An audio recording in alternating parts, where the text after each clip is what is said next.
puts up a tough shot. Bounces around. Goes in at the buzzer. Working it down to 2-1. A deep three. Oh! It's population. That's how you win a game. It's population. We hustle every day to find picks. You can tell us if you want to get rich. It's population. We robbing Underdog and PrizePicks. We the best in this biz. You ain't telling us shit. It's population. We love making money quick, fast. Cooking up a team card. The whole crew about to smash. It's population.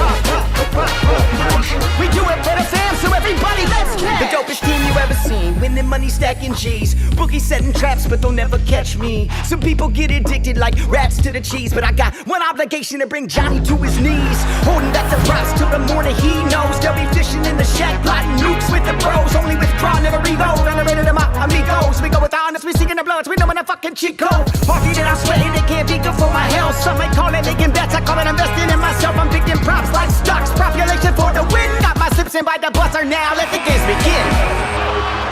Unbelievable. Just happened. He did it. It's population. It's population. It's population. We do it for the fam, so everybody let's cash.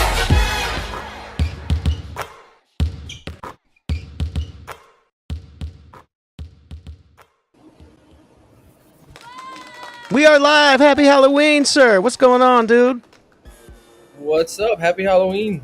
Halloween edition, man. Yeah. It'll be a busy day for me, being Halloween, so I probably won't be around much. At least it's only 4 games. Take it light, man. Enjoy the festivities today. Halloween's a great holiday, right? Makes you feel like a kid again. Heck yeah, all that candy. And I went to the dentist the other day and didn't have any cavities, so I'm ready to eat a lot of candy. There you go. Yeah. Yesterday, man, great day. Great day. All the core plays hit.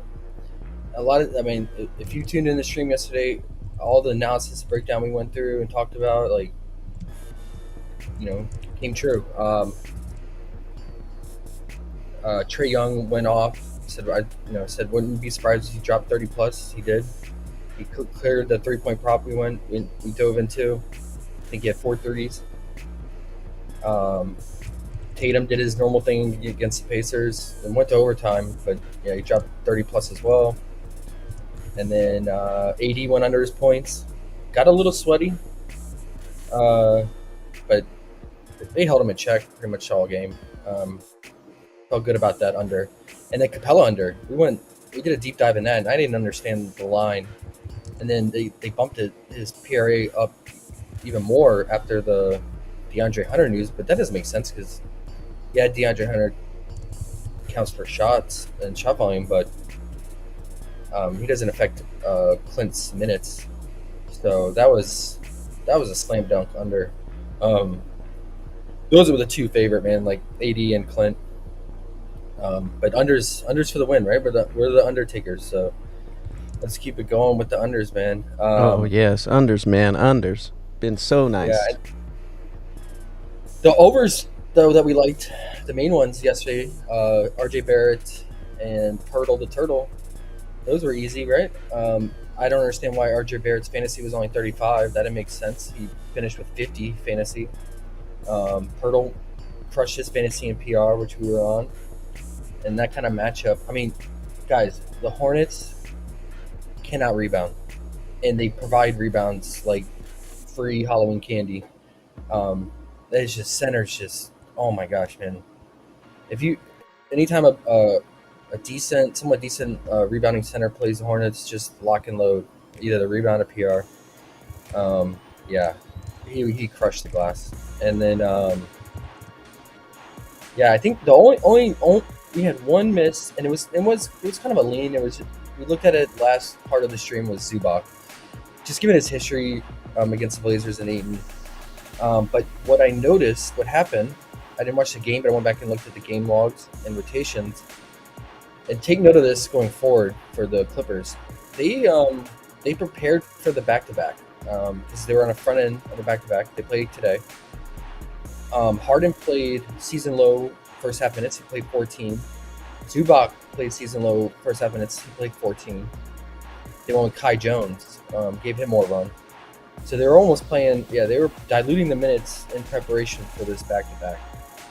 And also because they probably Ty Lue figured, we're playing the Blazers, we can cut back on the minutes in this game because they know they're going to need to play their normal minutes against the Suns tonight. So take note of that. Ty Lue can be a tricky coach to figure out, but he kind of showed his cards in this first back-to-back we've seen. So, yeah, should have considered that when looking into Zubac first half fantasy. Yeah, but let's talk about this slate, man. We got 3 teams on a back-to-back, so we're looking at some back-to-back data here.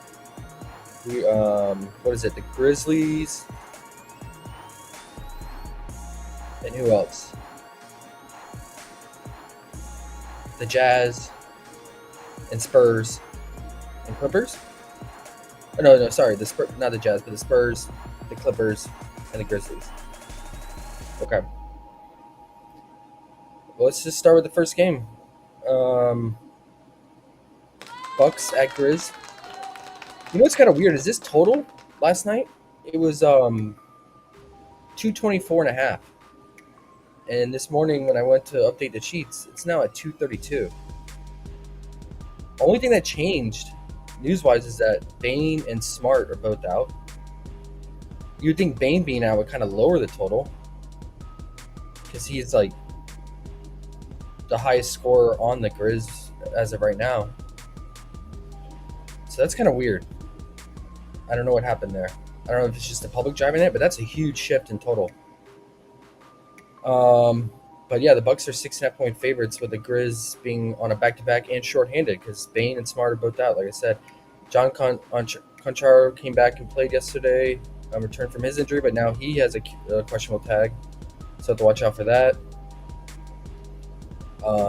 When Bane went down with his injury yesterday, Scottie Pippen checked in for him, so Pippen probably picks up more minutes here. Pippen only played 20 minutes off the bench. He probably gets up to mid-20s, 25, 26 minutes tonight. But yeah, I assume if Conchar plays, he will start. But I think with all these guys out, I think it's a boost, obviously, to Ja and Triple J. But I think for the secondary guys, I think, besides Pippen getting more minutes, I think Santi gets a big boost here. He didn't play that well yesterday, but overall in the season, I mean, he's been playing pretty well, surprisingly. Shooting 3-ball really well, and he's crashing the glass. So I think they put him in the starting lineup today. And then Edie had his season high points yesterday. 13 points. I think he scored them all in the first half, I'm pretty sure. Yeah, he did. So, yeah, all he did in the third quarter was foul and rebound. So, but yeah, we still have J Huff coming in, eating up minutes, and that front court is, and Jalen Walls. I mean, that front court is pretty diluted with Clark, Huff, and then they also run Santi at the 5 too when another team goes small. So Grizzlies got dominated yesterday though by the Nets, and I don't know what's gotten into Schroeder, man, but he looks like Schroeder that is on the Germany national team, because when he's on that Germany team, he balls out, and that's what he's doing right now, man. He dropped 33 points. He's crushing it. So yeah, I mean, Dame could have a game again. I mean, we just saw what Schroeder did against this Grizzly team. So how we feel about Dame? I mean, his lines are still pretty low. Is he 24.5 points? He just got bumped to 25 on PrizePicks, but I'm pretty sure he's still 24.5 in the books.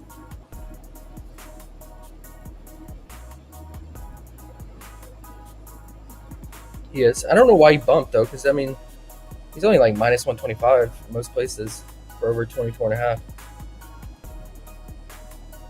It's kind of weird, but yeah.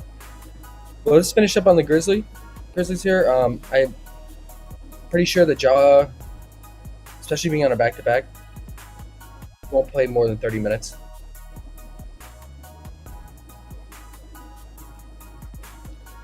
So he's got to be super efficient in limited time.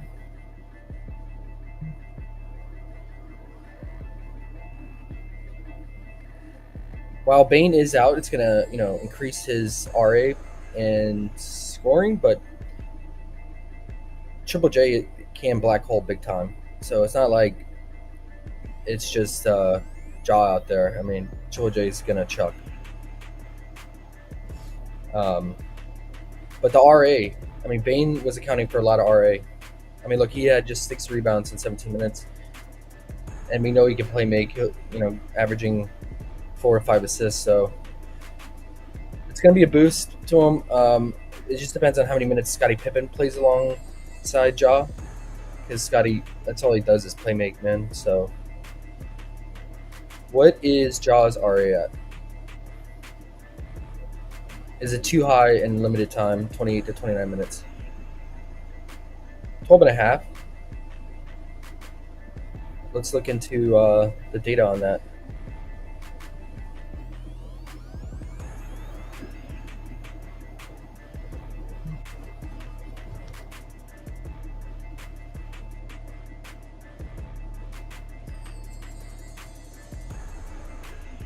His potentials are kind of all over the place right now. Started the season with 19 against the Jazz, which is a favorable assist spot. Only 9 potentials against the Rockets. It's kind of weird. 12 potentials against Orlando. He just had a high conversion. He only had 2 rebounds.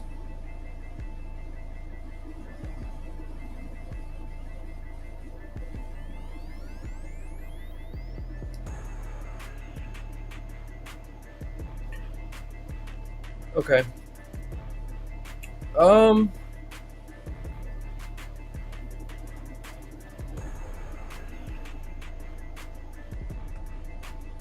Let's see what the starting lineup is. My only concern is like if they run Santi and Scottie Pippen alongside Ja a lot, that's just gonna really hurt Ja's rebound and then also playmaking ability. Like Santi will rebound. Conchar, if Conchar plays, he's a rebounder, big time. And he's averaging in his limited playing time 4.7 rebounds. And he's only been playing like 18 minutes lately. So if you have Conchar and Santi out there, they're gonna hit the glass hard. Jaren is just not a rebounder, and then Edie is just getting his usual 4 to 5.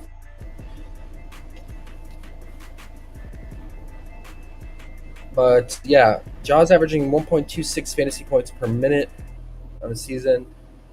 If we put him at, let's put him at a generous 29 minutes, that would put him at 36 fantasy here. What is his fantasy line? Ren's here. What's up, bro? What's up, man? He said it's time to eat, fam. Let's do it. We don't have his fantasy, do we? Nope.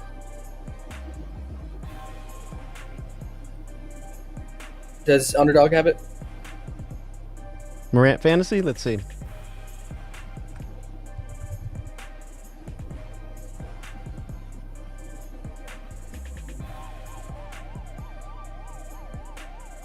You know what's cool about Underdog is they added the alt plays and the super unders and stuff on desktop now, so you don't have to look at your phone for all those other options like they had before. So that's pretty awesome. His fantasy is 36.65. That's right on the dot. I got him at 36.5. Brent says, remember Ja's passive. So if you want him to rebound, they all fall in line. He is passing. It just depends how many minutes Scottie Pippen plays alongside him. And also if Conchar plays. So if Conchar doesn't play and he's out, then do they start Scottie Pippen alongside Ja? And if that's the case, then I don't like Ja's assists at all.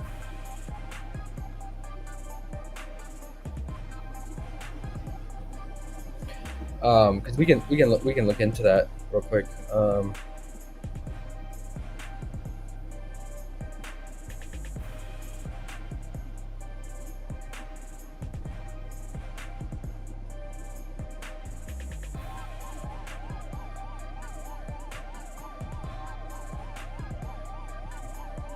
Because Bane starting alongside Ja, that helps assist conversion. And Bane will play make, but not on the level of Scottie Pippen.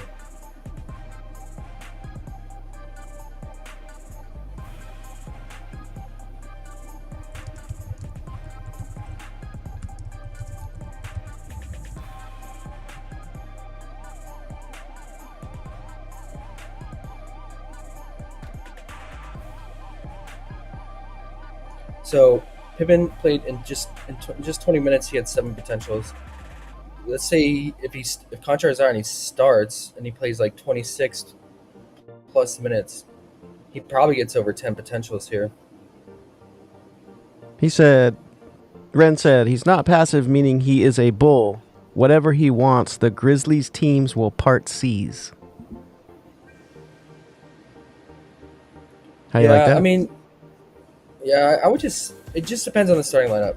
If Conchar is out and they start Scottie Pippen, I would just play Ja's points then. Because if we look on the season right now, the Bucks are allowing the most points to point guard.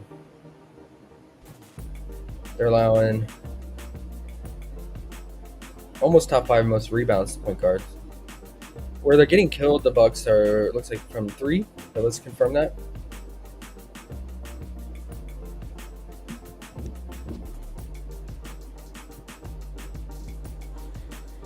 Ren says he loves his points. They're getting killed on the perimeter. 26th bottom 5 in 3-point defense, and they're dead last in the mid-range game. This is really good for Triple J too. They're almost bottom 5 in transition defense, which Ja gets most of his points from. And they're right in the middle of the road in terms of free throws. I must say I love this props madness here with this kind of type of stuff, little diagrams and stuff. Yeah, it's nice. Mm-hmm. And then they're almost second to last in pick and roll ball handler defense, which is good for Ja. Yeah, I would just say the points. Now, Conchar plays, and maybe you could consider the PRA or even the PA. But if Scottie starts alongside Ja, I wouldn't like anything assist wise. But yeah, the points. It's 21.5. PrizePicks bumped it, I think. It's 22 flats. It's probably better taken in the books. Let's see what good old Fliff has it at. Ren says he likes his 3-point prop too. I mean, it makes sense matchup wise because the Bucks are getting torched. But Ja's 3-point shooting can be a sweat.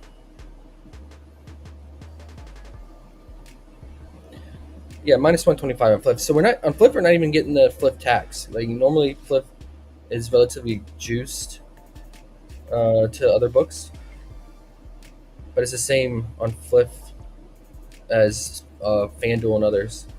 So if you like it, what about if we alt it here? Let's build the alt card today. I don't mind that. It's pretty nice as a parlay filler.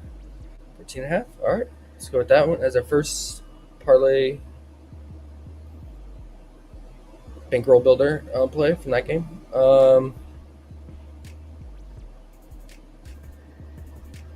right.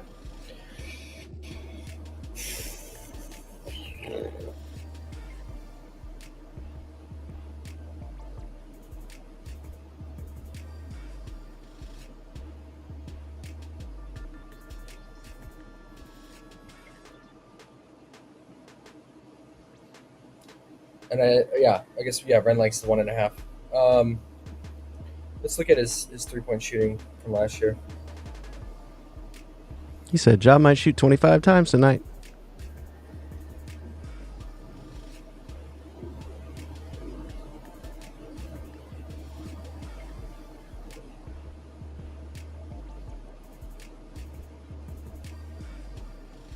Yeah, the thing with him is like if he's missing his first couple of threes, then he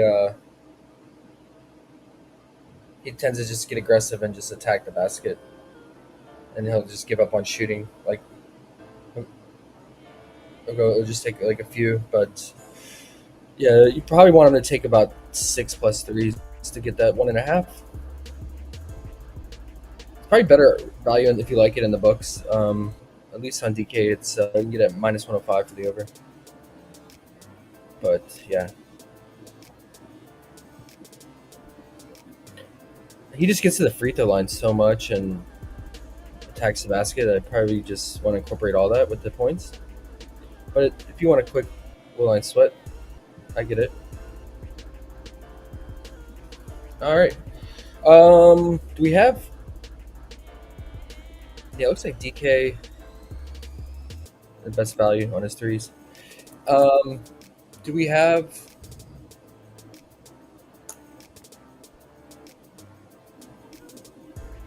Santi props. Curious what his. I'll look up for his RA. He was playmaking quite a bit in the game that he played big minutes.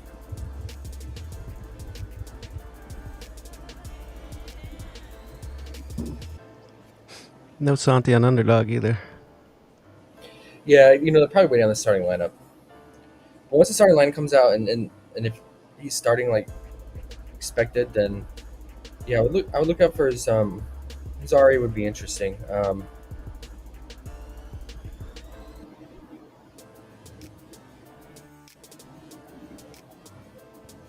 Because look at his playmaking in a lot of these games. He had 3, 5, 7 assists, and the rebounding is super consistent, minus the Brooklyn game. So if he plays big minutes, like 30 plus minutes, like in this Bulls game, the RA will feel good. I mean, I hate trusting his scoring because it's so up and down. He relies so much on the 3-ball. So I would consider the RA. Fantasy, I doubt we get it because he'll be a late addition. But it seems like he's the only one on this team that has cracked 30 minutes, which is kind of interesting. Everyone else is playing around 28 minutes. Jaren Jackson, do we have his props? Wah, wah, wah. How about in the books?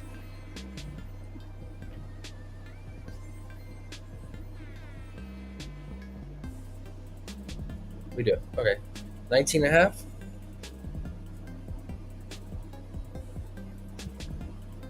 So it looks like Bucks have been pretty good on post up, which is where Jaren thrives, besides his spot up 3-point shooting. But he's gonna chuck threes today. And it's a good 3-point spot for him. What's his 3-point prop? It's usually 1.5. -174 in the under, with no Bane against the Bucks. Come on, get that plus money, man. That's weird. I want to alt for one.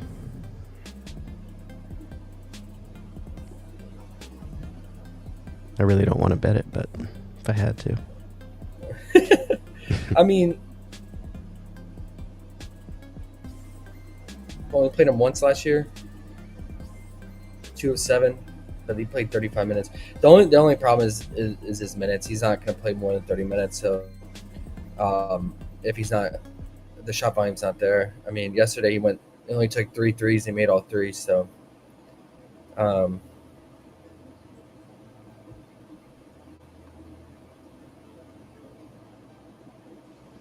do we feel about this game?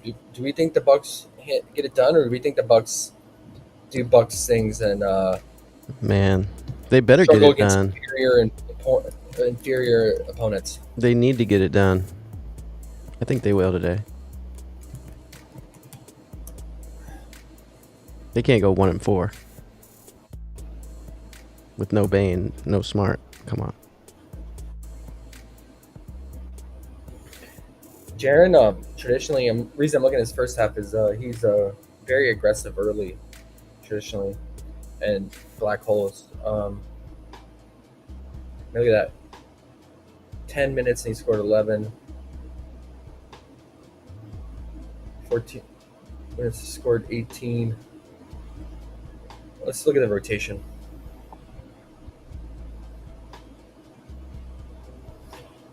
So it looks like he's getting minutes in the second quarter without Ja on the court. So that's kind of nice. He's getting about 2 minutes in that second quarter stint. But then the second half, he's playing majority of his minutes with Ja. Yeah. I would consider the first half, if it's 9.5, it's probably going to be 10 flat or 10.5 because he's at 19.5 points. Man, if you get at 9.5, I would like that. So I'm going to write that down.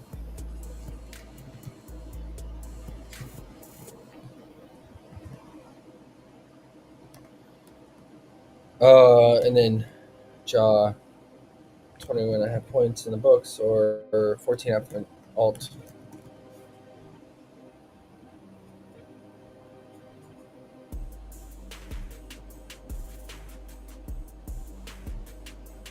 And then look out for Santi RA. And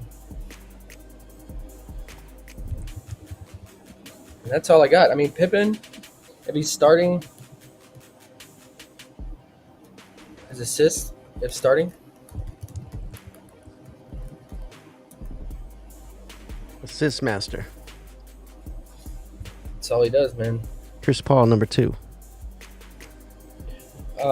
Actually, He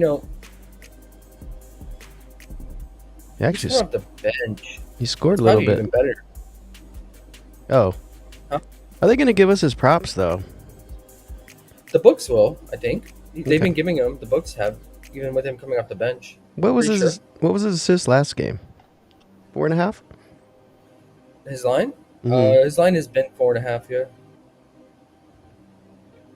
How many potentials? I mean, we just looked at it. He had in this game. He played season low minutes 20. He had 7 potentials in this one. But he's averaging on the season. I just looked at it. It was like almost 10. Damn. What about without Bane? More minutes, you think? I think more minutes and just more ball handling because prior they were staggering Bane and Ja, and I think pretty sure when Pippen was double check when Pippen would come on the court, he would play alongside Bane. Yeah, see, Ja's out, Bane is playing with Ja on the bench, and then Pippen's out there with Bane, and then Pippen, Pippen plays. Ja's out, Pippen checks in, and then Bane's still out there with Pippen. Okay. So, same in the fourth quarter too. They're pretty much playing alongside each other. So, actually, it'd be better if Pippen's not starting if you like his assist prop. Quinn's here. Yeah. What's up, Quinn? What up, Quinn? I think I like Pippen coming off the bench still. It would make sense to have him come off the bench because you need a point guard running the show in the second unit. So it looks like he's gonna have full reign of running the second unit, because a lot of times Bane would bring the ball up the court too and run the offense with Pippen out there. So it's gonna be all Pippen in the second unit. So definitely, I'm gonna say if not starting, I like it, and I hope we get it. It'll be a late ad, so but look out for it in the books. We won't get it on PrizePicks. I think the only way we get his props on PrizePicks is if he's starting, because they've been stingy on him. All right, that's all I got for the Grizz. What are we feeling on the Bucks, man? I have not been playing any Bucks besides like Bobby Portis here and there. But he Ren likes Dame's points. yeah, you saw what Schroeder did, right? Bobby did not play many minutes against the Celtics here. Let's see why.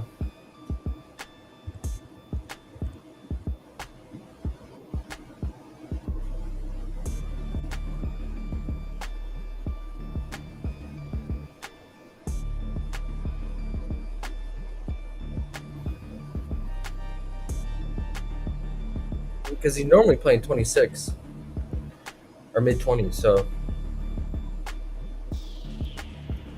yeah. See, these 2 games in a row, he had 26, 27 minutes. I don't know what happened there.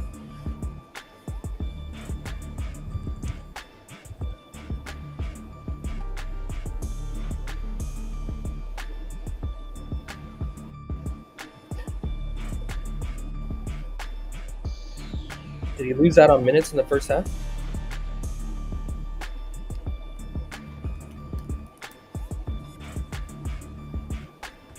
I usually like his first half because his minutes are usually front loaded. Yeah, see, like he's playing like 14 to 16 minutes in the first half, but then only 26 minutes total. So most of his minutes are coming in the first half, and then he's only playing like 10 minutes in the second half. Except for this last game, yeah, he lost out on his normal. Okay, so the 6 minutes he lost out on were in the first half. He played almost 20 minutes, but he normally plays 26, so it was the first half he lost out on.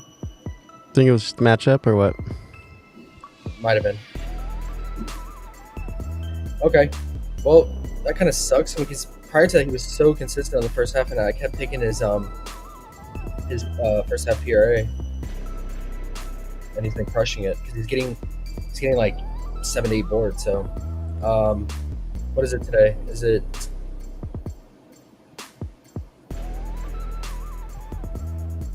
Oh, they juiced it. Sheesh.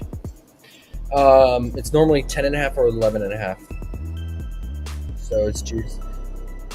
It's a great rebounding spot for him here. I mean, Memphis has been bleeding boards. They're probably going to throw up a lot of bricks. If he plays his normal 15 minutes, he should get 8 rebounds in the first half here. So then you're banking on him getting 5 points. Quinn says I don't know. Quinn says it's the Grizzlies' 5th game in 7 nights. That's almost an automatic fade spot for me. Yep. I mean, the young guys like Scotty, they'll be fine, right? A lot of those bench guys didn't play many minutes. Santi didn't play many minutes yesterday. Played 20. Yeah, Pippen played only 20. So yeah, Jaw's gonna be. They've been limiting him. They're gonna limit. So there's no reason that they wouldn't stop limiting on a back-to-back. I mean, he's been getting the scoring done. Man, I would like his first half PRA if it was at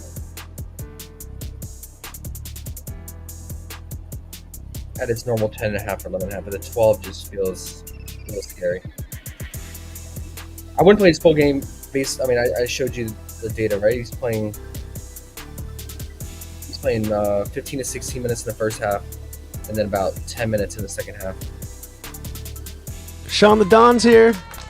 He said, hey guys, just made it here. Was watching Joe Rogan's podcast that just dropped today, but I'm here ready to win some money. All right, Sean. Oh, is that the one you interviewed your boy? Nah, that was like 3-4 days ago. I watched that. Yeah. That was great.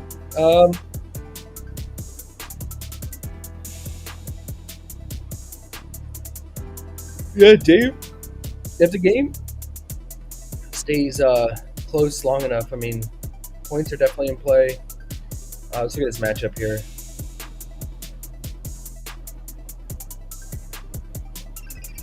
Yeah, Grizzlies are giving up second most threes. So, oh my gosh. Guys, it's pushing. So Dame should have easy time with the 3-point shooting here. I mean, look at this. I mean, the pick and roll defense is bad, which is Dame scores over half his points from pick and roll action. About a third of his points come from free throws. No surprise. Don't start hating on Dame. Yeah. Looks like Memphis is fouling because Edie's a foul monster. I wish you had free throw props, man. I'd take Dame's free throws here.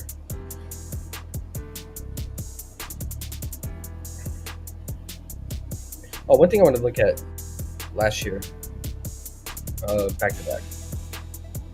Okay, Jaren looks like he's fine on a back to back. Ja didn't play enough to look at his back to back.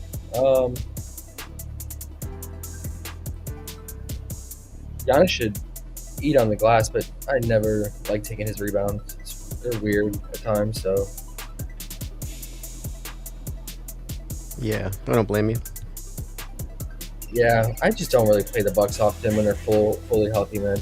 I mean, they're not fully healthy right now with Middleton out, but That's basically the Bucks these days. yeah, I mean, I play Giannis whenever Dame, or it's just Giannis out there, but yeah, I'm good, man. Unless you guys got anything else. I mean, Dame.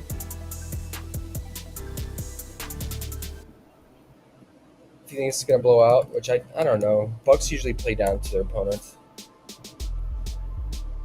He's been crushing the first half, man. He's taken about 10 plus field goal attempts in the first half.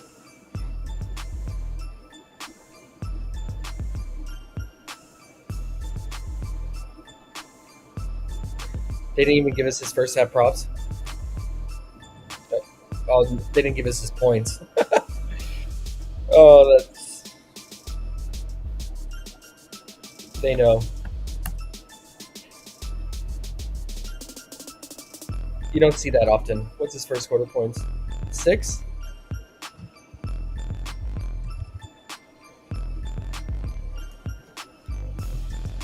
He's playing most of the first quarter, right?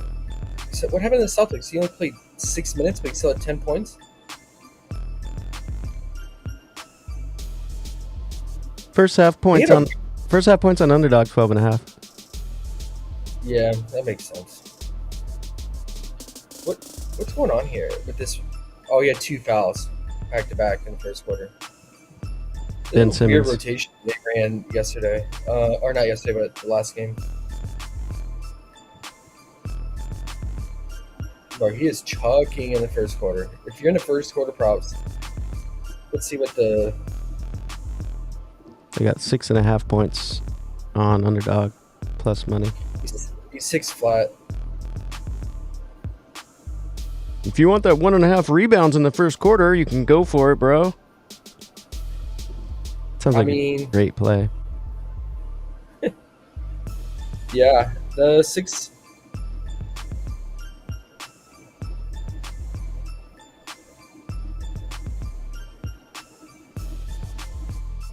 He's taking about 5 shots.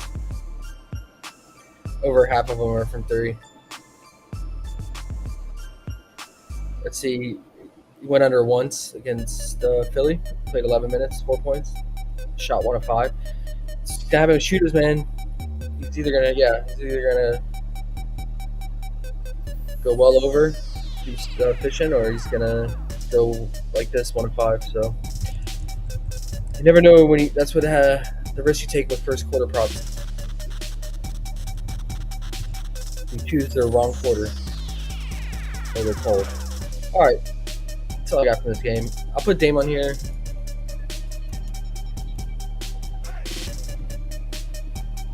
Probably alt him down if you wanted to, but I'd rather alt. Since you only play one play, if we're gonna do a parlay stack, you can only play one play per game. I'd rather just go Ja with the Bane being out. So,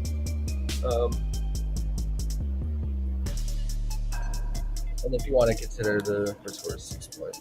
during the first quarter, microwave props. All right, so that game, we got a late start time today too. So that game's at 8:10 Eastern.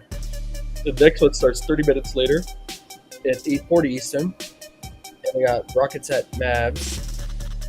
Mavs also a 6.5 point favorite. Lower total here at 226.5. Let's look at I want to quickly look at the pace that these teams have been running. I see what you did there. Quickly look at the pace. You did it on purpose, huh? Uh-huh.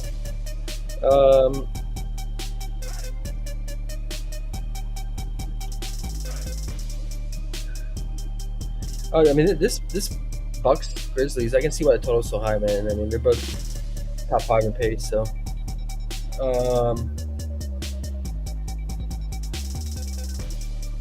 Rockets, no surprise, bottom 5 in pace because they run a lot of half court offense with Sengun and VanVleet. So, and Dallas is usually down there in pace because of Luka. He slows it down and runs half court offense. And they're average so far this season. They'll probably keep creeping down pace as the season goes on. Yeah, so we're gonna have a little bit of less possessions here. But let's start with the home team. Luka kind of got banged up the other day. He just hasn't looked right. But I mean, he could pop off anytime. It's Luka, right? Kevin T's here. Alarock, what's up, bro? He says Luka 8.5 rebounds and Harden 9.5 assists. I was waiting for you to get to this game. All right. Let's look into it, man. Man. So his points have been sitting around 28.5, 29.5, and we're getting the Rockets effect here because he's only up to 30.5. Even with him shooting poorly last 2 games, and that's because of this right here, the history, right? Look at last year. Even with, I mean, they were fully healthy in these games. Like Kyrie was in, and he still dropped 41, 47, 37. So we're getting the juice on his points because of the history and matchup.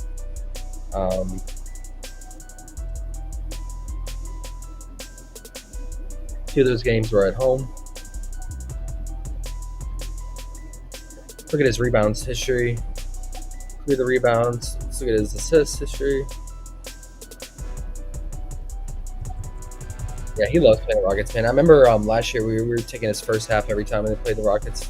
Last 2 years, and we would just crush it.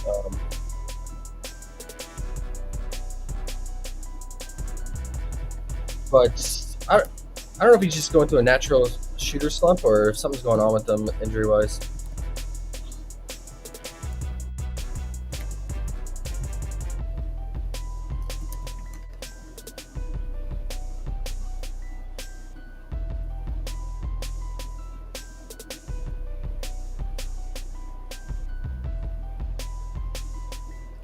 One game, oh yeah, I remember this game. He dropped 32 points in the first half. Sheesh. 48 fantasy. Yeah, he crushes them in. So this last game of the season, at the end of the season, he had 18 points, 24 fantasy. What's his first half lines here?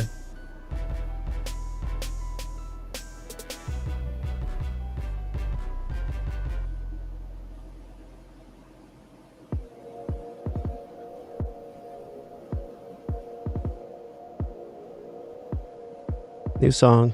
About to make a new song. It's going to say, I hate overs. I love unders. Only.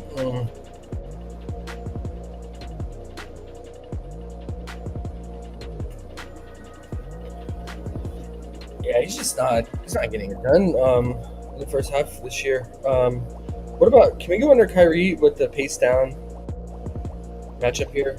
Right when I hear the word under, my ears just perk up. Whoa, wait, he said under? I mean, his first half unders have been our wagon, right? They were. It's back up to 7. They were. Back up to 17. What about this year? He's stayed under that 17 in every game so far. All right, all right. The thing with him in the first half is the shot volume. I mean, look at the shot volume. 7, 4 field goal attempts. He had one spike game where he took 12 against Phoenix. And then, is Clay taken away a little bit too, or is it all Luka? Clay, and then I mean PJ's been more active in the last couple games, in the first half for sure. But yeah, Clay, definitely, because Clay is essentially replacing Derrick Jones Jr. in that lineup from last year, and Derrick Jones is a super low volume shooter. I mean, he's a guy who's going to cut to the basket for alley-oops or easy buckets like that. So yeah, Clay's definitely into it. I like it even more then. Yeah, I mean, and in the RA, we know. I mean, we look at Luka's first half.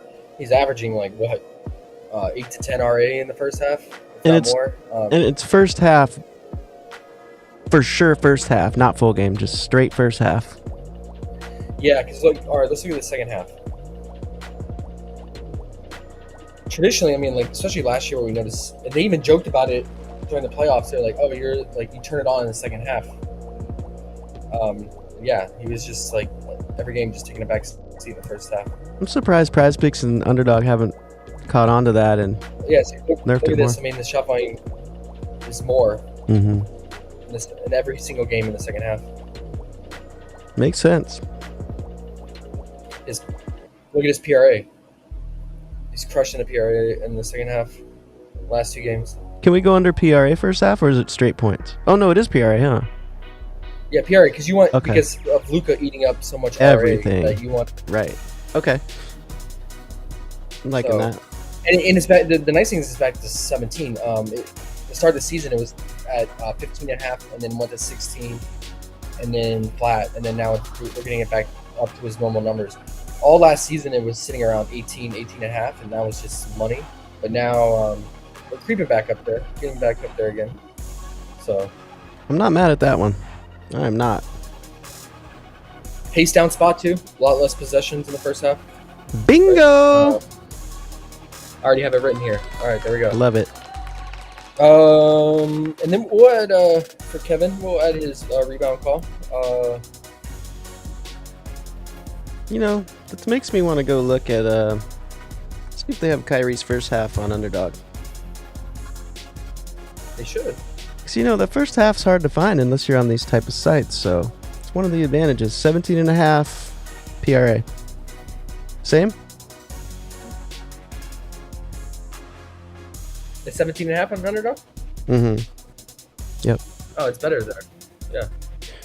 All right, well, I have one little tackle lean. I might just pick that out real quick and just get that over with. I like it. Yep.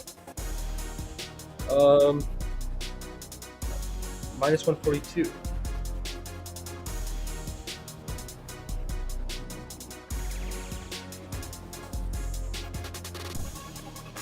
Okay, I was gonna say PrizePicks had it bumped up to 9, but I'm sure an Underdog, give Underdog, and then also in the books, Underdog you probably played at 8.5, and it's probably like a payout reduced, probably 0.9 or something like that. Payout for the 8.5. I feel like his rebounds. 8.5, 0.93. Yep. PJ Washington though, like, all right, let's look at. Hold on, I just want to look at his rebound chances this season so far for Luka. 17, 11, 15. Okay, so he's doing his normal thing. It's hovering around 15 rebound chances. But PJ, in the last 2 games, I don't know what's gotten into him, man, but he is he's crashing the glass here, man. 14 rebound chances back-to-back games. Prior to that, he was sitting around 8 or 9. So something like really shifted in the last 2 games for him on the rebounding. They had his RA last night at 7.5. Oh yeah, it's really juiced now. Minus 140.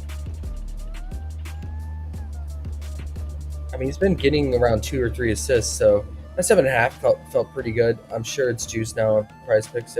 Last night it was 7.5. I pointed out, but.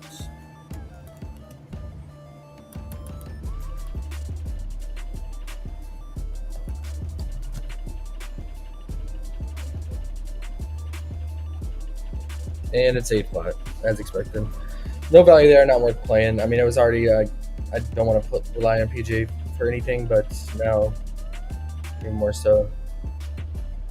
Bonus for I you. would say, like, maybe the fantasy, if you think the game's going to be competitive, because he's just been super active defensively and as you see, getting the RA too. But it's just the scoring. He can just ghost or just brick, and then it can make the fantasy a little bit scary. Let's look at what he's averaging.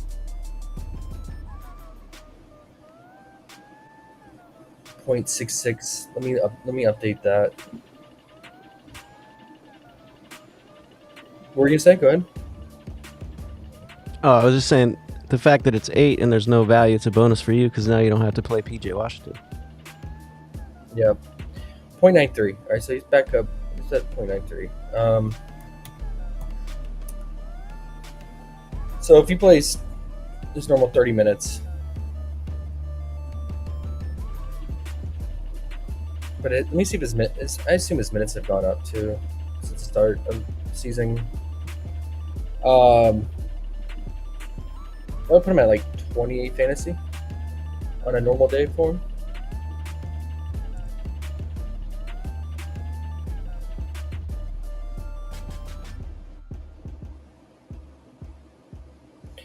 Yeah, so he's going to hover around 30 to 32 minutes.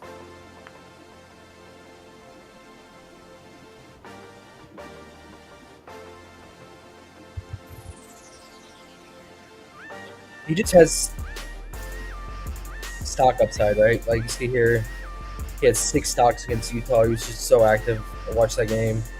2 stocks against the Suns, at least one. I mean, he's getting at least 1 stock, if not 2+, and then playmaking here and there, and then the rebounds are going to be there. It's just the scoring, man. It's just the scoring. You can definitely go 2 or 10, but at least he's consistent on his field goal attempts, 10+ here. Let's look at it quickly, his history. Now, I don't want to spend much time on PJ Washington.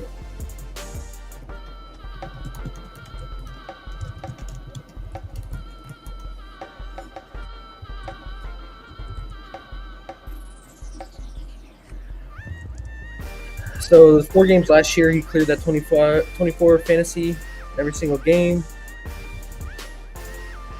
One of the games he played 43 minutes. We shouldn't expect that, but it's good seeing where he played only 28. Or this is when he was on Charlotte though. Let's look at after the trade. 28 minutes, he got 28 fantasy, but then he played 43 minutes, so he's not gonna do that again. He's getting about 2 stocks. He got 2 stocks in both games, and he got 2 assists in both games.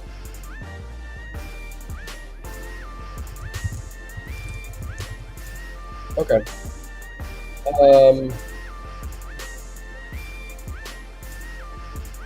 It looks like it's not a good matchup for him. Rockets are 5th in spot-up shooting, which is what he's going to do. Yeah. Rockets are holding it down on the perimeter too, especially on the corner threes, which PJ likes as well. They're not allowing corner threes. It's gonna be a tough scoring night for him. Looks like. Should we look at Gafford? Always. I think you get foul trouble versus Sengun here. Sengun comes out aggressive. I could see Gafford picking up some early fouls here. But we'll look into how he's done against him in the past. Points. Okay, so Rockets are bottom 5 in points allowed near the basket. So that's good for Gafford because 80% of his points are coming near the basket, and yeah. See last season, 6 points.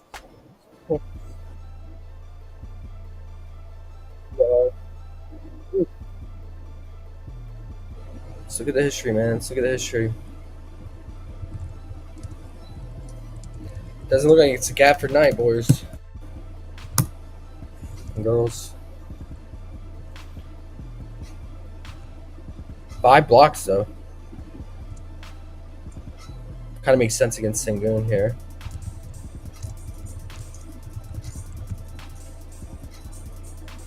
Oh, Sengun didn't even play in the. This is after Sengun's injury, isn't it?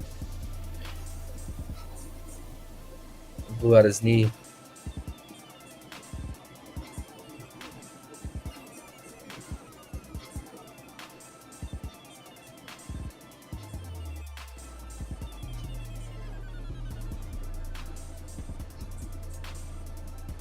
Did Sengun? I know he was on the Wizards, but did Sengun play in this game?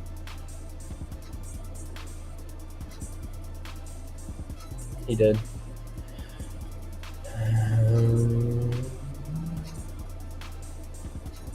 All right. I mean, you can definitely get the blocks, but it looks like it's not doing much on the glass here versus him.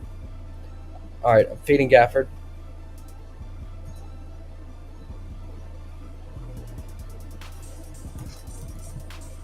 I'm writing down these things that we discussed. Doesn't necessarily mean I'm going to play it, but just because we went through and looked at it. Fading Gafford. Anything else from the Mavs you guys like? That's about it, man. I think the number one thing I like is the Kyrie under due to the pace matchup and how well Luka has done against the Rockets in the past, and hoping that Luka just continues to do his thing against the Rockets. But let's look at speaking of the Rockets, go ahead and look at them. Sengun bumped from 17.5 to 18 points.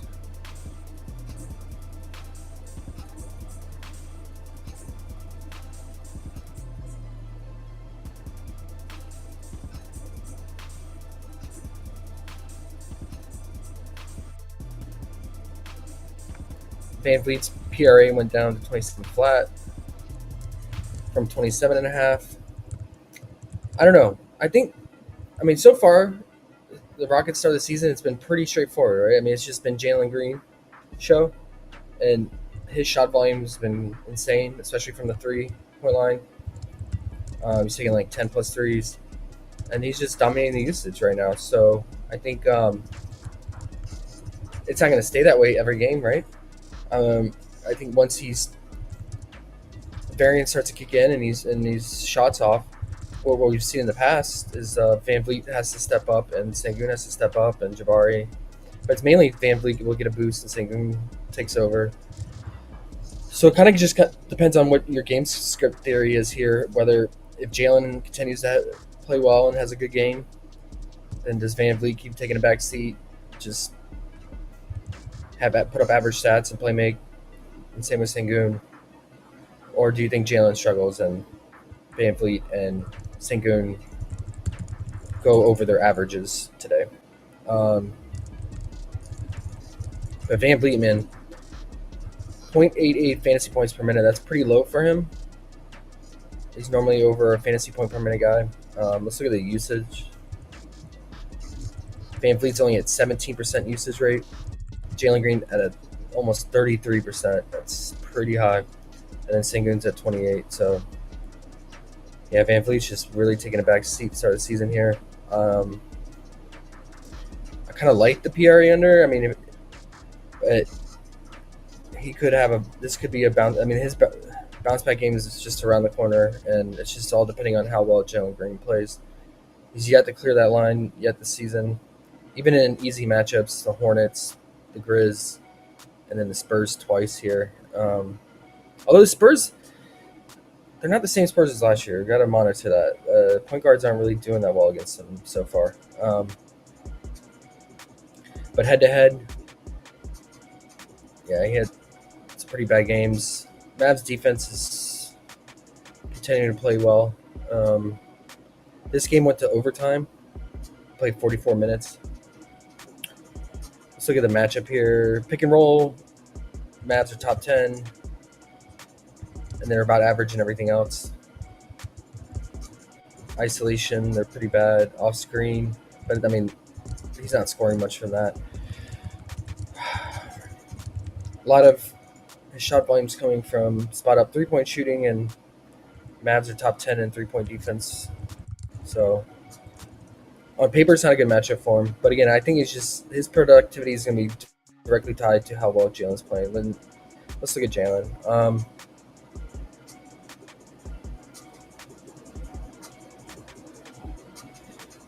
over half his points are coming from the 3-ball, to no surprise. Yeah, and the Mavs are holding it down. So almost half his points are coming from pick and roll action too, Jalen Green's, and the Mavs have been top 5 in defense for that. So they are fouling though, so he can definitely get to the free throw line.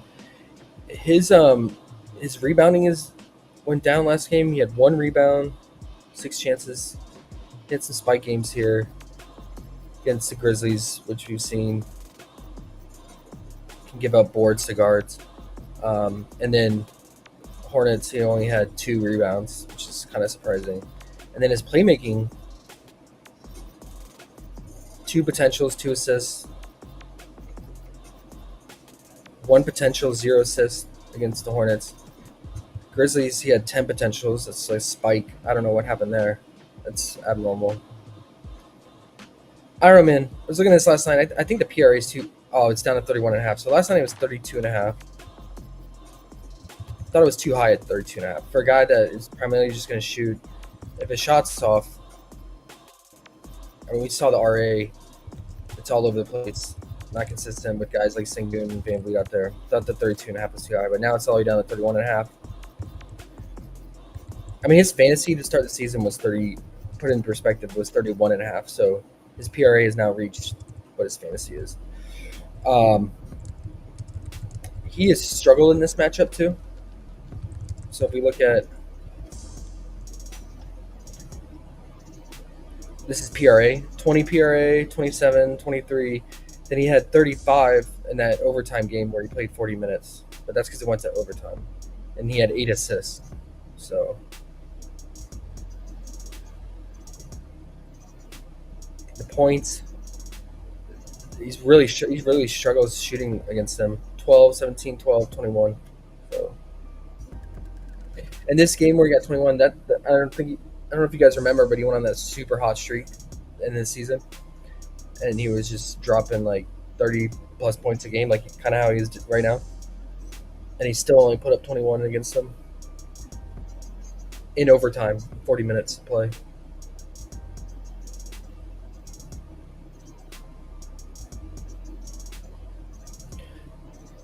Do we get a regression game here? Shot volume's going to be there. I mean, look at the shot. I mean, 13 3-point attempts, 10 3-point attempts, 8, and 15.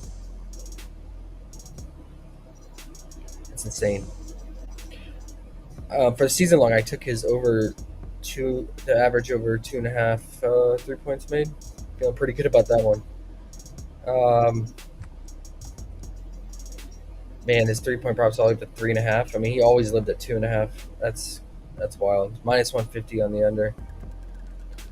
They don't think he's going to get it done today, the bookies, from the 3-point line, which makes sense. Tough matchup, right? Yeah, I kind of like it still. Underrated. I know you got it at 35.5 on Hot Streak. I don't know if it's still available. But I think it's down to 34.5 now, but yeah. We're good. Okay. I already have it written down. Cool.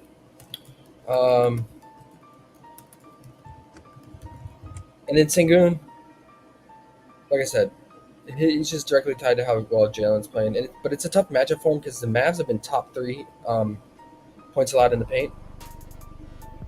But he has fared well against them in the past, so.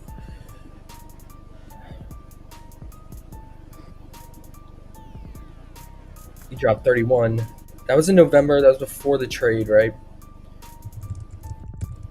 Before they got Gafford. He dropped 22 in December. So both of this is before the trade.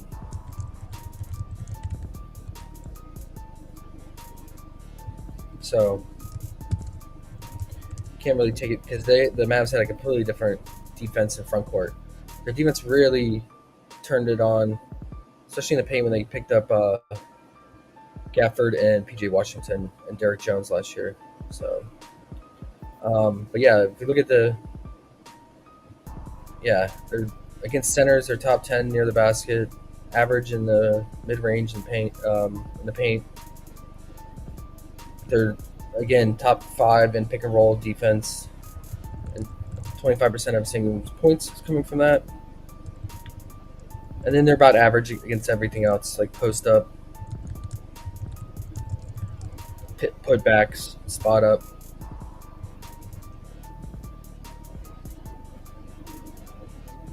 Yeah. His line's pretty low. I mean, he's always around, 19.5, 20.5 points. If Gaffer gets in foul trouble and we have Lively, I mean, Lively can hold it down, but you don't want the combination of Gaffer, Lively. I'm probably just going to fade Sengun, to be honest. Let's see how his RA did.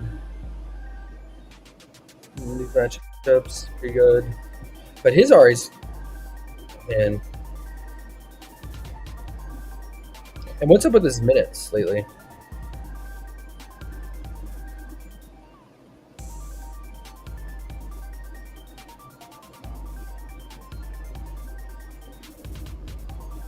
It looks like, was it foul trouble here?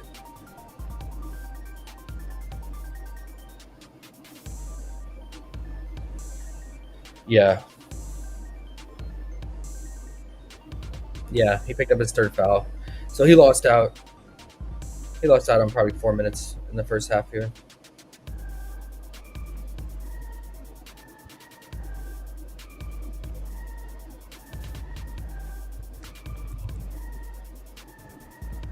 In this game, he had 22 minutes. What happened again? He was just playing like shit, right? He didn't even play in the 4th. That's right. Yeah.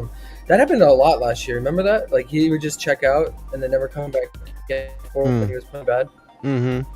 And they roll Jabari at the 5. Yeah. They do that, man. They do it too sometimes when they're trailing, because they want guys like Whitmore out there, shooters, get points. Something to keep in mind. So maybe if you like Sengun, go with the first half. Hope he doesn't pick up early fouls. And hope he just gets it done in the first half. It would suck to take the full game and then he just loses out in the 4th quarter because they're trailing or something like that. Normally,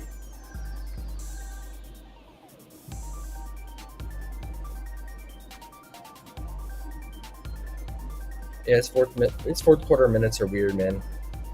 No locked in rotation for him. Let's take a look at his first half props. And then I want to move on from Senguner. That's his normal lines.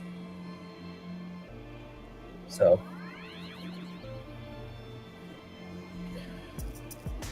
matchup wise, fantasy. I added this DVP rank, and this is based on fantasy points allowed to the position. And yeah, they're bottom 7. The Mavs are fantasy points allowed to centers. It's not a great fantasy point matchup for him. So maybe if you want, you would just take the PRA if you like him, or the points. I mean, he's super active in the first quarter, it seems like.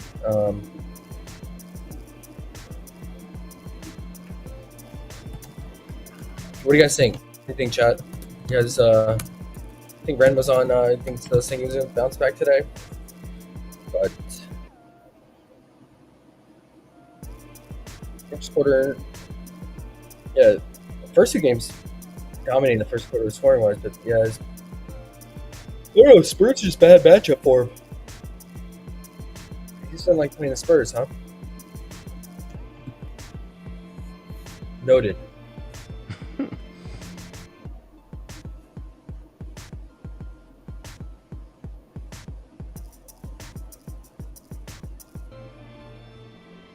His rebound is just always all over the place because of Jabari. So yeah, I'm gonna stay away, guys. I think the only time I'm gonna play Sengun is he's playing smash spot, like that Hornets matchup, or Jabari's out, or Jalen or Van Vliet are out, or something like that. Just too many guys that do the same thing, and it's not the best matchup, in my opinion. So The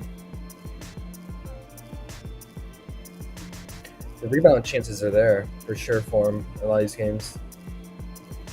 20 plus, so.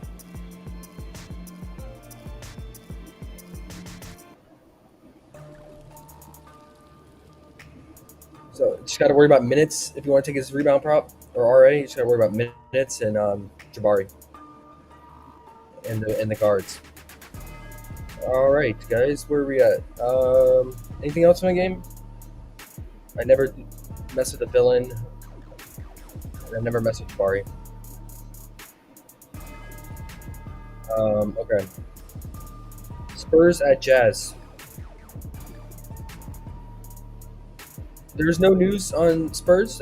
Everyone a full go. Like, I was thinking that Chris Paul would be out, being at his age on a back-to-back, but they kind of need him because Trey Jones is out. Vassell remains out. So you might just have to play in the back-to-back. But does he play less minutes? I don't know. He's scoring right now. He's scoring. He's on a little scoring streak. What did he drop? 14 against OKC? 16 game before that against Rockets. So it's because no one else is scoring besides Sohan.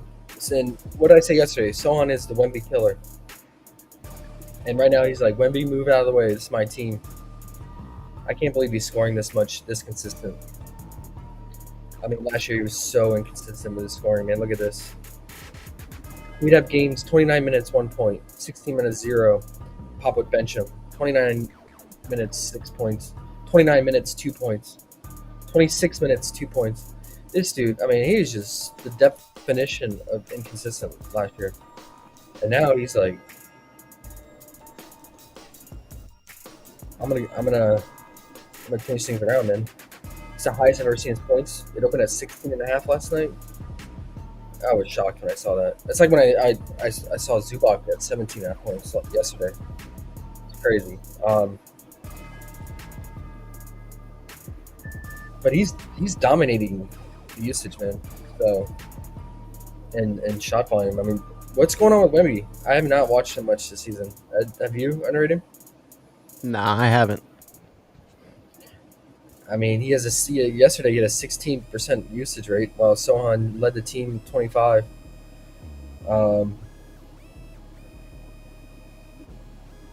Every game, Sohan's leading the usage from the starters. 30% usage against the Rockets, 24 for Wemby. I mean, I don't know what's going on, guys. This is weird, but I don't see this sustaining. I don't see them. Sohan being the answer for the Spurs. But something's up with Wemby. I mean, he's on a back-to-back too. Let's see how he does on a back-to-back last year. Not good, guys. Not good. Not good.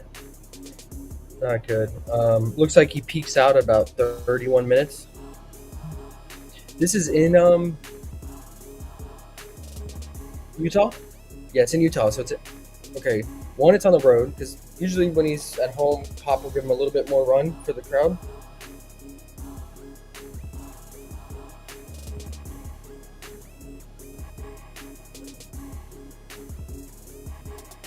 I'm surprised he's even playing tonight, to be honest. Because he got injured mid-game, went to the locker room, right, and then came back. I thought for sure that he would probably sit on the back-to-back after that. I mean, yeah, he could bounce back today. It's the Jazz. Let's look at head-to-head. Actually, he hasn't gone over this in all 3 games last year versus the Jazz.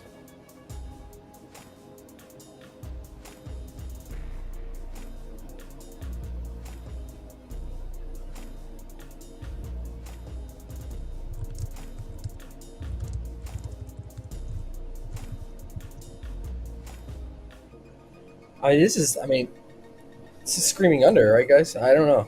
I'm trying to justify a reason that he would bounce back, but everything is working against him. He got injured yesterday, banged up. He's on a back-to-back. They had to travel to Utah from Oklahoma. and then they have to play. He has to play in Elevation in Utah, and his minutes are probably going to get limited, being on the back-to-back, 30 minutes max. So I don't see him playing 35 minutes. I mean, he hasn't. We looked at that chart. Every single game on, every single back-to-back, the most he played was 31.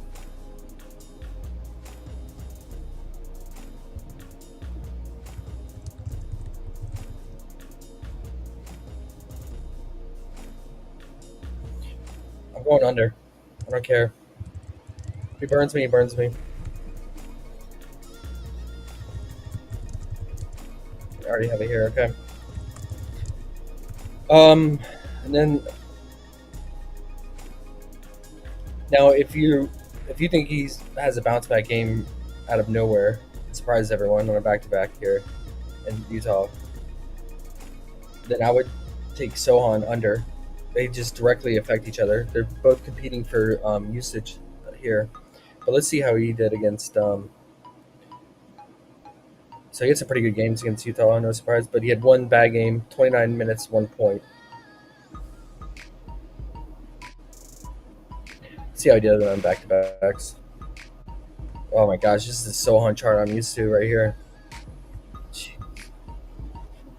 Yeah, I would treat it like that. If you think Wemby bounces back, take Sohan under, Wemby over. And then, but if you think Wemby continues to struggle or not be involved as much, especially on a back-to-back, then just take his under. I wouldn't do Sohan over, although it's a good matchup. This guy, can't trust him. And then, does Zach Collins pick up more minutes here on the back-to-back? Who knows? But yeah, that's all I got, man. I mean, right now it's a Sohan train. How long it lasts, who knows? But they're pretty bad. They're still bad.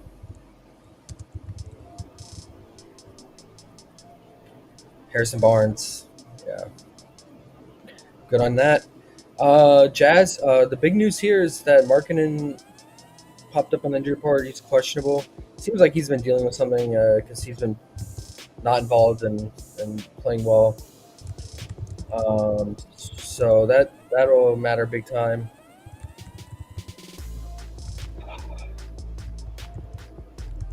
Yeah, we'll probably get Philip Kowski. More minutes for him. They were starting to play him more with Taylor Hendricks out too. So John Collins could be in play here. His fantasy. How did he do? Do we even have his props? We don't have any Utah props because Markkanen. So we can't even break him down. There's no point. We're wasting our time. Because if he ends up playing and we say if he's out. But if he is out, I mean, I would just say look for Collins line to probably come off the bench still. And then Kessler, we're down as fantasy. We have to see what it is after the Markkanen news. So we don't have any of the props, but we can just see how he did in limited minutes off the bench last year.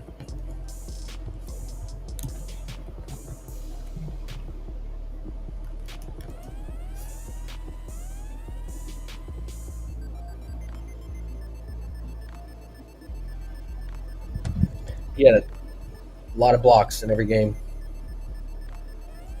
in limited minutes. 4, 3, 2, so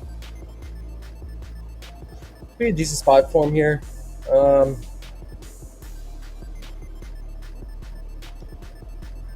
Yeah, I don't know what's going on with centers right now. Scoring wise against Spurs, against Wendy's just holding it down, but they're 6th in fantasy allowed. 6th most fantasy allowed is center, so it's a good fantasy spot for him. Just have to see what his lines are. If Markkanen's out, I'm sure they're going to juice it from its normal 28 to 29.5 or even 30 flat. So the other Gates will be sad because that's his boy. But yeah, Colin Sexton's minutes just keep going down. They won't play his minutes alongside Clarkson from what I noticed. So I think either Sexton or Clarkson get traded at the deadline. I mean, because they're not. 17 minutes. Texas just like now he's on the bench. He's just dwindled away. Kevin Gates is so mad at you right now. Why? Talking bad about him. About I'm not talking Kessler. about Not him. Kessler. I didn't say anything bad about him. I put him on the list. I thought you said he'd be mad. If they bump him. Oh, okay. Because of marketing being out. Because they'll probably bump all the starters lines.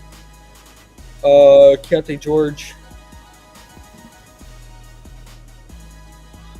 Spurs are allowing the most fantasy to the point guard. It's kind of interesting, right? Let me double check that. Did I answer that right?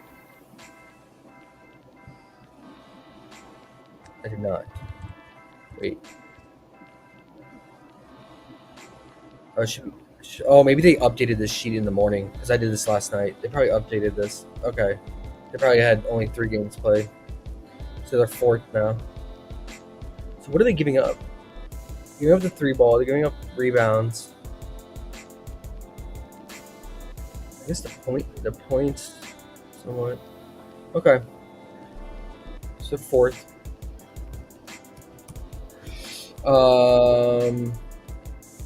Yeah, I just don't like playing that guy, man. I mean, he's gonna play the most minutes out of anyone on the team, so he's been playmaking more. He had a career high in assists the other day. Now that Sexton's getting phased out, he doesn't have to compete with anyone for playmaking really. So if you like him, based on this data, I would just take the fantasy points depending on what it's at. So I would say, look, I mean, if it's low enough, it might tempt me. We've taken his fantasy in the past last year. It's just like it will be tempting if like Markin's out, right? So because that's when we took his Keontae George's fantasy last year is when like Markin and all those guys are out, and now that Sexton's like playing limited role off the bench. It increases his role and usage even more for Keontae. All right, guys, that's almost it. We're here. Last game, Suns and Clippers, and then we're call it a day. Suns 4.5 point favorite at Clippers on a back-to-back. Like I said, we saw Ty Lue manage the minutes, the starters last night. They played less minutes in the first half. Kind of prepping for that. So they should be good to go today. Norman Powell went off again. And this Clippers team just keeps winning, huh? Without Kawhi and no more Paul George. I don't know. I don't know how they're doing it, but they're doing it. Getting it done. Harden's playing well. He's playing really well. And underrated, you know what day it is? It's time for Harden to start his drinking early. Oh, Thursday's his best day. Oh, thought he was going to get ready Thursday. Oh, that's right. They lost at the last minute. I remember Yeah, that. they did. Losers. Simon Fucking had a good Zubac game. missed some free throws at the end. 2 for 6 from the line, Zubac was. Great job, buddy. All right, let's look at the Harden splits here, man. Okay, so this is Monday, Tuesday, Wednesday. You see here, this is the average points scored on these days across the entire season last season. Thursday, man. Thursday's his best days. 21 points. He's getting ready for the weekend because then look at the next day. It's his lowest points, 13, 12. Friday, Saturday. And Saturdays is always his worst day, man. Friday, too. Yes. So he's getting ready. He's getting high. He gets hyped on Thursday. He knows he's going out.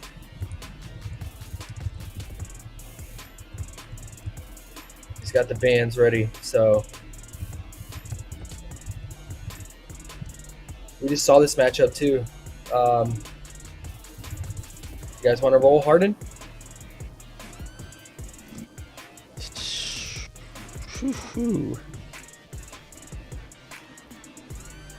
What are you guys feeling? I'm putting that Kyrie under first half in everywhere I can.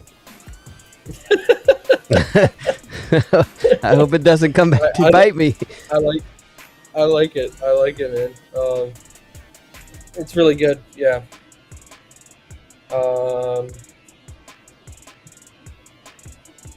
I mean, this game went to overtime, so 12 rebounds, guys. 12 rebounds. Zubak did his thing. You know, one thing I noticed about Zubak is like he only does well when he plays like other ogres like him, like Nurk, and just big slow ogres. But when he plays like Wemby's and other athletic centers, I don't know, he struggles. So this is a good matchup for him again. Could be a bounce back spot for him. He played like shit yesterday, right? I mean, he's done pretty well against Nurk, so it just feels like it's back to a Harden game. How'd you start his lines, guys?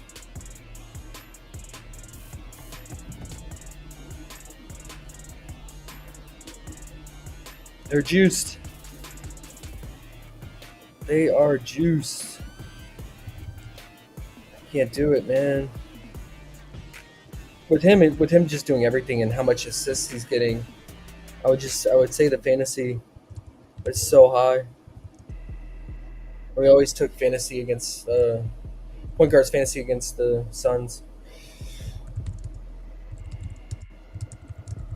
What are we feeling? Do you want to ride the Thirsty Thursday Harden train? I don't Or know. do we Man. wait for him to play on Saturday? Do they please say they play on Saturday? Yeah, I like that better, so we can go under. They do.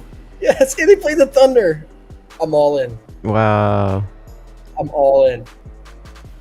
That was like when Oh, you I love said, it. let's take all the Rock Eaters. Fell right Yes. into place. Bro, and they're coming off a back-to-back too, so they're gonna be playing 3 games in 4 days, 2 units. right? Mm-hmm.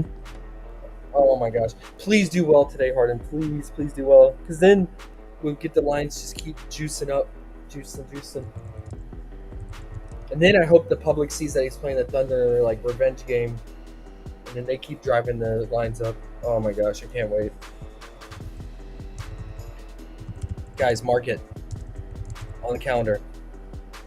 I showed you the data. 12 points, lowest on the week, consistently. And he's playing the number 1 defense. And it's the 3rd game in 4 days, coming off a back-to-back. And it's in LA, so he's going to be at the familiar clubs that he knows and goes to frequently on Friday night. The Love Stars it. have a line. Love it. And it's always points. It's not PRA, it's points. Do we go first half or full game? Full game, right? Full I game. forget. Okay. Full game. Because he wears out in the second half. He stops scoring in the second half. Yeah. A lot of scoring in the first half. He's so drunk still. He's just like done by then. Yeah. Yeah, Don't so do PRA because he gets the RA still, but it's Yeah. the shooting that goes down right. because he passes it off. Actually, his assist rate probably goes up.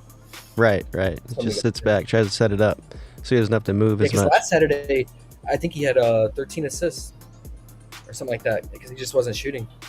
Oh, Saturday, bro, So- his stomach's hurting. He's almost throwing up at halftime. Like he just wants to just pass the ball. He doesn't want to drive. He's so tired. Yep. Oh, for sure. I can't wait. So I'm probably just gonna cheer for him tonight. I'm probably Yes. won't bet him. Yes. I think it's a We great want- spot for him. we want him to score If you're 30 playing tonight. DFS, Yeah. yeah, we do. If you're playing DFS, play him because they need him tonight.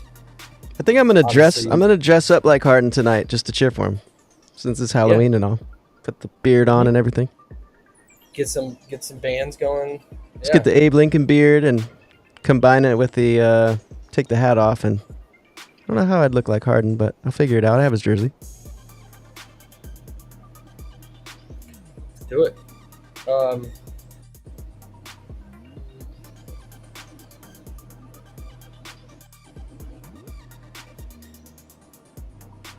if you want to take a stab at the assists, I guess you can.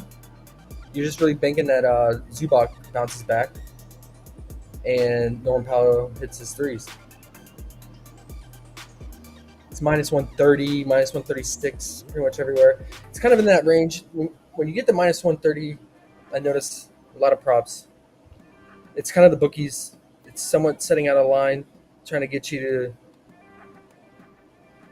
to take it here, right on the fringe there. Whereas, like, the minus 125, obviously it's kind of just a pick 'em, but yeah, trying to tempt you there.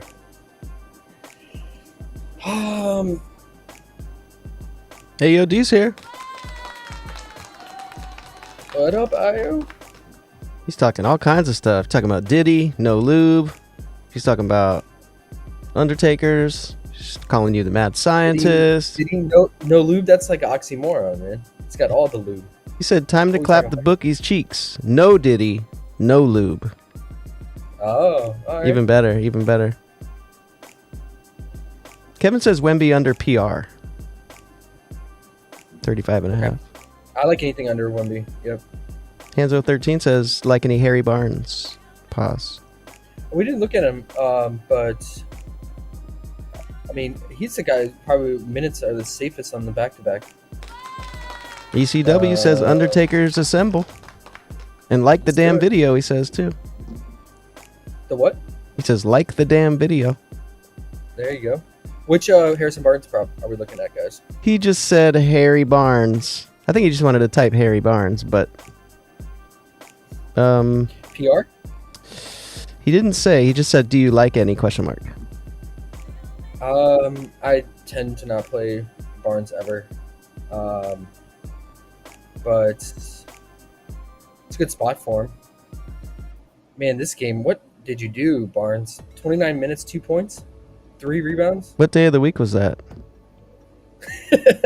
It's 3 days ago. Probably tired from the weekend.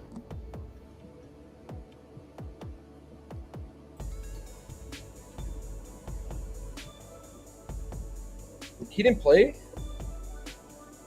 the Jazz last year? That's surprising. Being on the Kings, they should have played 4 times. Yeah, 4 times. That's weird. He sat out all those games. I don't know, man.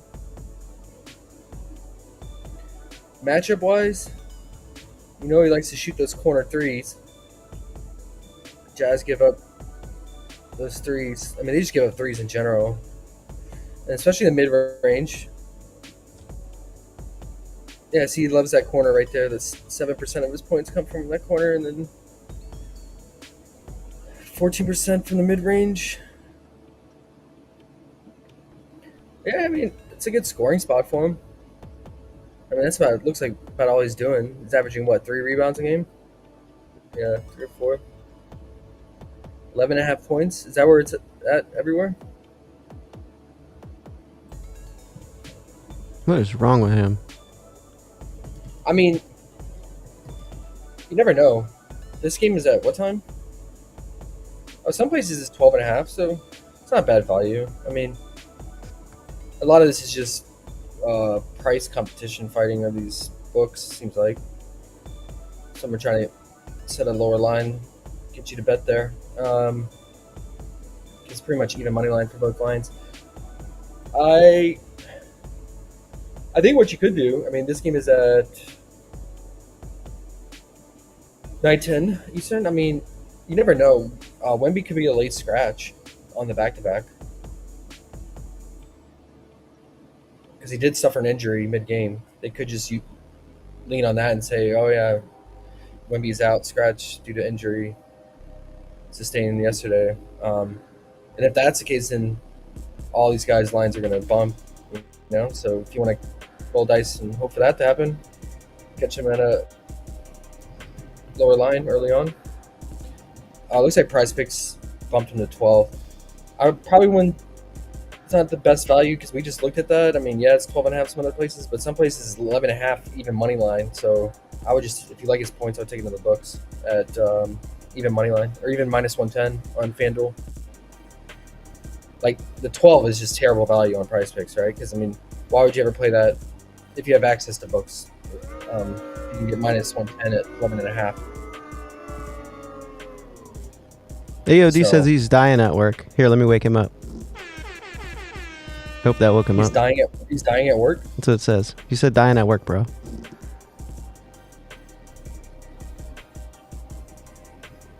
Hopefully that air horn woke him up. That's not good. You need to wake up. Get some coffee, bro. If you think Chris Paul's gonna play less minutes, or even maybe be a late scratch as well, with Trey Jones out and Vassell, I think they're gonna have to lean on the rookie Castle here. I mean, they could play Malachi here, but pretty sure Castle subs in for Chris Paul. Yeah, he does. He's a direct sub for him. I mean, it's a rookie, so you know what you're getting yourself into. I mean, yesterday, at one point in the game, he was 0 of 6. So, finished with 0 points in 20 minutes. But maybe he picks up more minutes today. His lines are pretty low, man. 6.5 points. If he plays 25 minutes, can he get there? I don't know. It's a rookie. I just don't see Chris Paul playing that. Maybe he goes down to like 20. Chris Paul goes down to like 20 minutes if he does play. What is up with the ESPN's game log here?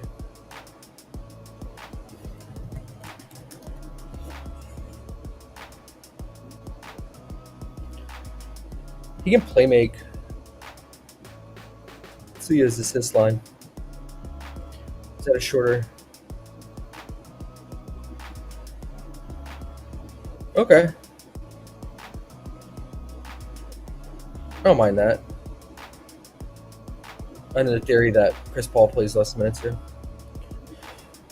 But it's juiced minus 255 or minus, what was it? Minus 155? Minus 155. But yeah, man, with the Spurs, you're grasping that stuff, right? You're reaching because they're just bad. Yeah, it's pretty much juiced everywhere, and at least the 2 books, MGM and Caesar. So I don't know, man.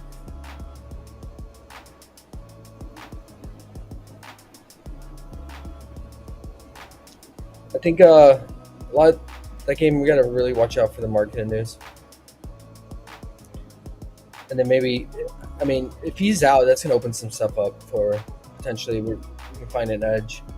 But we're probably not going to get that news till much later in the day. Yeah, so finish it out, Suns. Bradley Beal is questionable again. But I think he went through shoot around, which is promising. So he's probably back and playing.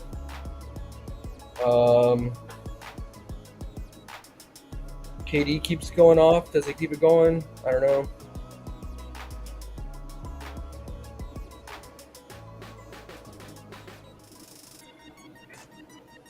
D-Book played like absolute dog water in this matchup last time.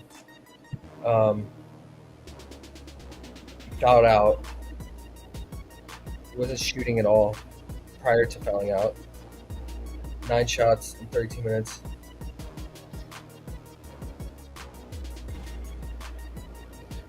But let's look at the Suns lines. I have not been playing the Suns, and it's been nice. But if you guys want to look at something in particular, or if you like something, shout it out.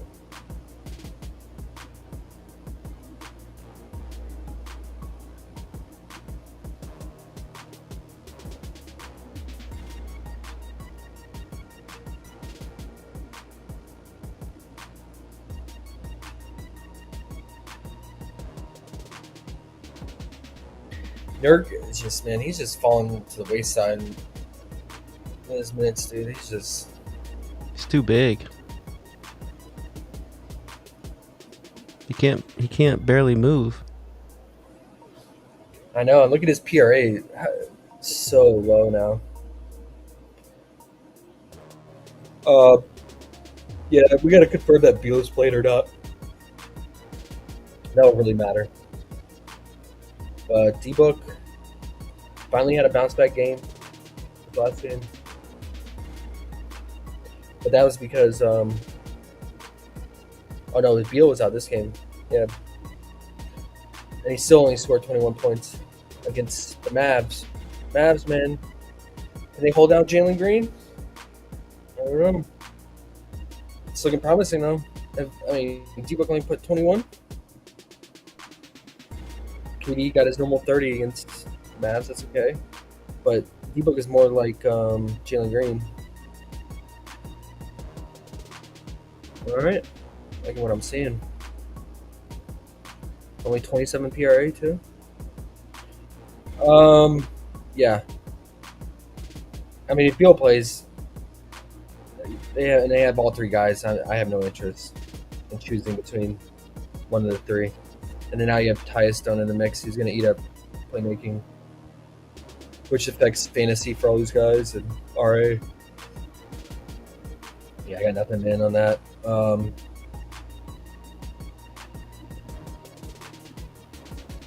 So I'm good. Man, Terrence Mannon's like barely playing now. He's been so bad.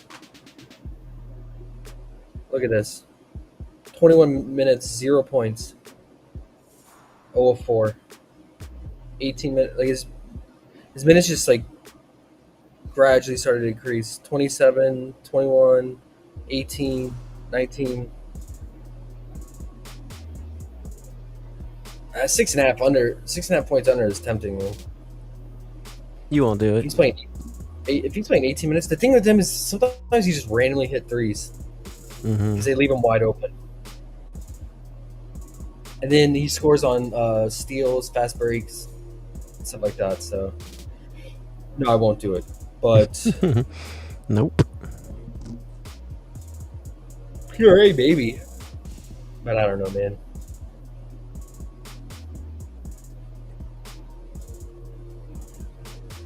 Eric Jones has been playing okay. His minutes have been pretty secure. He's been getting stocks too, right? Pretty sure.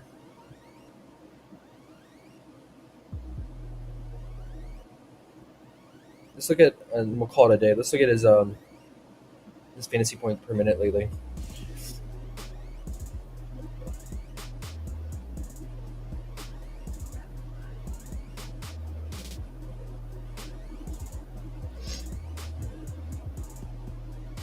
Still 0.74.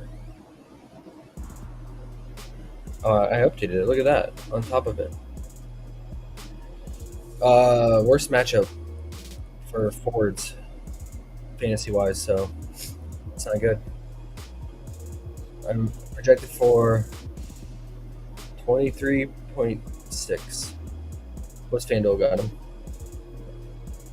Or PrizePicks got that. 29 or 19.5. It's not bad. But I mean, he got that. He barely went over that, even with overtime against the Suns. No surprise that he would get it done against the Blazers. Yeah, I don't know.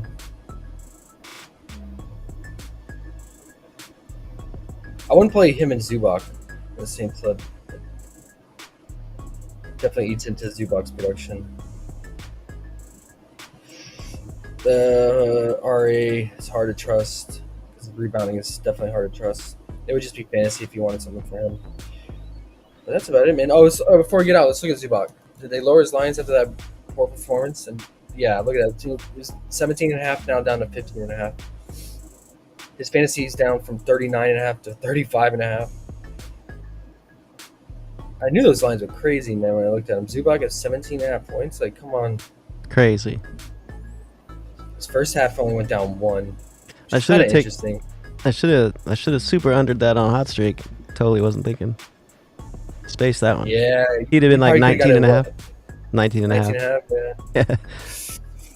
Hey, Zoo, you got to score 20 to beat me. Oh, man, that feels good.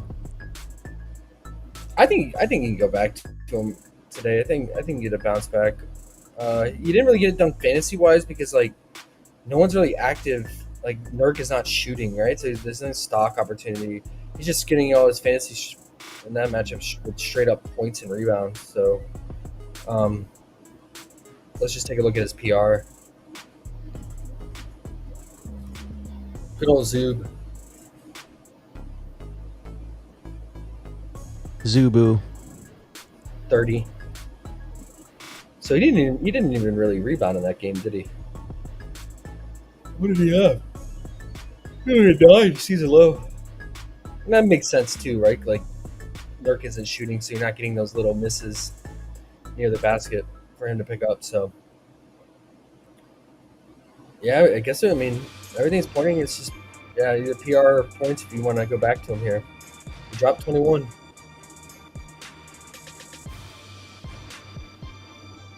Let's just quickly look at him. Gotta like Zoob here. Let the world down yesterday. I'm kidding. I kind of a fire play at the late night hammer.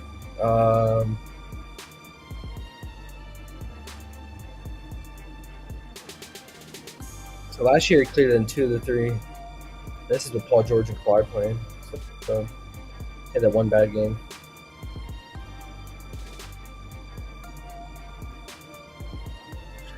$15.5 is definitely more appealing, right? Than the 17.5. Feels a little bit better.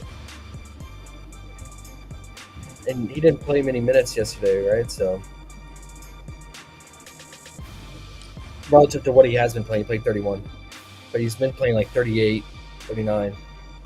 So is his first half point still 9? See, that sucks. It's like 8.5. Yeah, that up at 17 points still. But his full game is 15.5. So I would just play the full game. Hope game stays close. I mean, spread is only 4.5. Last and we just saw these teams play each other and it went to overtime. So he was super productive in the second half of that game too. I was, if you wanted to, full game points. I already had it written here.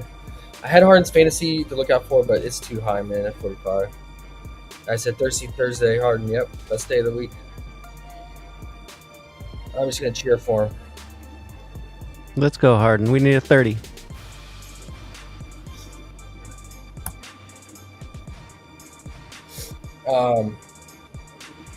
There we go. All right. Anything else, guys? Think we're ready to go. We got a big slate tomorrow, man. So start looking into it tonight. Get a head start, but looks alright. Sounds good. I mean, there's a few plays today that feel pretty good. As you know, I got a nice amount of Kyrie Irving. Kyrie, yeah. Gotta find it. We should find a solid pair for the Discord and drop a 2-pick with that or something. So whether it's Underdog or PrizePicks. Underdog's better value too, right? So we'll do that. We'll find a pair, whether it's NFL, because it's Thursday Night Football, or something else, or just another NBA play. I put a little play in there already. But okay, do another. Cool. There we go. Do another. Because the one I did already bumped. So. So recap real quick. We're still waiting on Grizzly news, waiting on Jazz news. So there's some stuff we're waiting on. We're waiting on Grizzlies starting lineup, in addition to that news. And then, depending on that lineup, we'll adjust once we get the props for the Memphis players. Not much interest in the Bucks besides Dame's scoring potential, but that's still mid-tier or below for me. And the Rockets, Mavs, our favorite so far was Kyrie under first half PRA, Jalen Green under full game PRA. I liked it a lot better at 32.5, but now it's 31.5. My boy Kevin liked Luka's rebound 8.5, but it's 9 on PrizePicks. So try to find the best value on the books if you like that too. Sengun probably gonna fade. On paper, it's a bad matchup for him. Mavs been top 3 scoring wise near the basket for versus bigs, but the Sengun's lines are pretty low, 17.5 points. And then if you want to take a flyer and watch PJ Washington's fantasy, it's still pretty low. I mean, last season it stayed around 26.5, 27.5, and now it's down to like 24 flat. But if Clay goes nuclear or something, his usage would be low, and if his shot's not falling, it's risky. Wemby's unders, we looked at his back-to-back data on back-to-backs, is horrible. Sustained an injury yesterday. He's on a back-to-back today. He's playing the travel from Oklahoma to Utah. Has to play in elevation. Everything's working against the alien. Not to say he can't do it because he's an alien, but cards are not in his favor. So, yeah, like I said, we're waiting on the Jazz news. Cheer for Harden. Can't consider bounce back Zubac spot here. He's already shown a week ago that he can dominate Nurk in this matchup, and his points are coming back down to reality, not 17.5. But it's Zub. You know what you get yourself into, and he's on a back-to-back. Let's just quickly look at his back-to-back since he's a big, and then we'll end on that note. He's already played a back-to-back this season. Okay, so he played a back-to-back against the Warriors, 38 minutes, 23 points. That's good.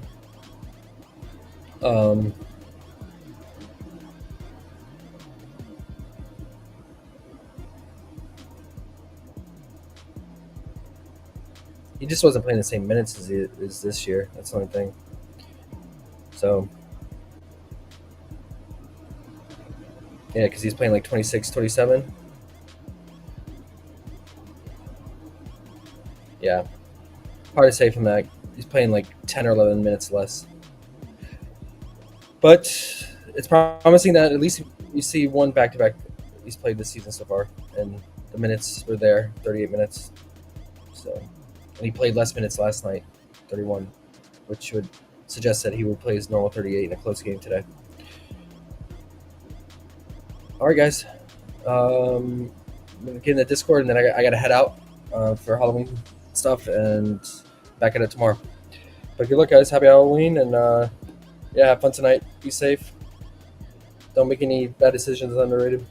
Oh, I won't. I'll just be cheering for Kyrie's downfall. And Harden's uprising. Yes. So Saturday can be a great day. We'll have Harden and UFC the same day. All right, man. Oh, yeah. Well, you have a good one. Enjoy your Halloween. guys. Don't eat any candy that you don't know where it came from. Yep. And we'll get out of here. All right, guys. Peace. Later.